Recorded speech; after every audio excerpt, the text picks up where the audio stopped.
এবার জয়রামবাটির ছবি দেখাবো। জয়রামবাটিতে পুণ্যার্থীরা পৌঁছে যান বছরের শেষ দিনে। নতুন যে বছর আসছে সেই বছর যাতে ভালোভাবে কাটাতে পারে তার আশা নিয়েই পুণ্যার্থীরা মা শারদার জন্মভূমি জয়রামবাটিতে পৌঁছে যান। বছরের শেষে মন্দিরে ভক্তদের উপচে পড়া ভিড়। একদিকে যেমন বিভিন্ন পিকনিক স্পটগুলোতে মানুষজন পৌঁছে যাচ্ছেন, তেমনই কিন্তু জয়রামবাটির ছবি আপনাদের দেখাচ্ছি। আগামী বছরগুলো যাতে ভালো কাটাতে পারে তাই বছরের শেষ দিনে একেবারে জয়রামবাটিতে মায়ের কাছে প্রার্থনা করতে পৌঁছে গিয়েছেন প্রচুর মানুষ।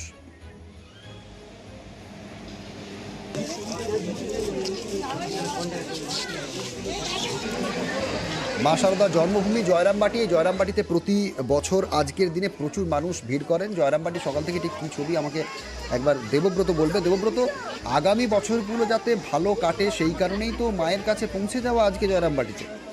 একেবারে একেবারে দেখো, সকাল থেকেই কিন্তু ভিড় জমিয়েছে বিভিন্ন প্রান্তের পুণ্যার্থীরা। কারণ মায়ের কাছে একেবারে মানত করা যে আগামী বছর যাতে সকলের ভালো কাটতে এবং নিজেদের ভালো কাটে, যে কারণেই বিভিন্ন প্রান্ত থেকে এসেছেন দর্শনার্থীরা। সকলেই ভিড় জমিয়েছেন একেবারে জয়রামবাটি অর্থাৎ মাতৃ মন্দির, জগৎ জননী মা শারদা মায়ের পুণ্যভূমিতে সারা বছরই কিন্তু মানুষের ভিড় থাকে। তবে আজকের দিনে একেবারে বিশেষভাবে লক্ষ্য করা গেছে অগণিত দর্শনার্থীর ভিড়। কারণ প্রত্যেককেই বর্ষ বিদায়ের সময়ে মায়ের দর্শন, পাশাপাশি আগামী বছরের জন্য অপেক্ষা আর মাত্র কয়েক ঘন্টা, তারপরেই আগামী বছরকে বরণ করে নেবে। এই মুহূর্তে মাকে দর্শন করে মায়ের প্রসাদ খেয়ে একেবারেই জমজমাটি হয়ে উঠেছে জয়রামবাটি মাতৃ মন্দির। ধন্যবাদ ধন্যবাদ দেবব্রত। খুব ভালো লেগেছে।